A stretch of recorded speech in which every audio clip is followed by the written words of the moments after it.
cái nhỏ đáy cảnh đáy chả con làng không ai trong đêm đây tuổi bike so mà chắc có cái lạnh nó so mà đa sân chỉ bông ô để mình bành hạ bạn nắng á con bà rò mà san scrap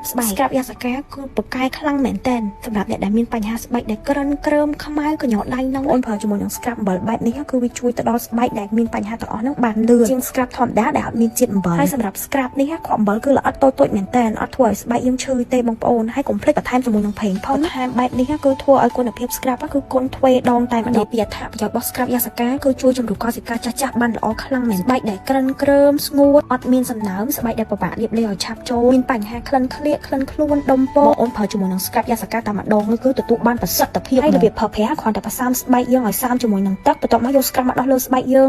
គឺសាច់អំបិលសាច់ scrap ហ្នឹងគឺវាអត់លាយហ្មងហើយដោះថ្នមលើស្បែកយើងត្រឹមតែ3ទៅ5នាទីបានហើយហើយកន្លែងកញ្ចក់ដៃហ្នឹងយើងម៉ាស្សាវាតិចៗរយៈពេល3ទៅ5នាទីទេបងប្អូនធ្វើការលាងទឹកចេញស្បែកបងប្អូននឹងសភ្លឺមាត់ឲ្យលងគលោភ្លាមមកបងប្អូនមើលតែស្បែកខ្ញុំទៅគឺទុនទៅកូនក្មេងមុខនេះមានតួនាទីក៏មិនណយដែរអញ្ចឹងបងប្អូនណាកុំរំលងជាដាច់ខាត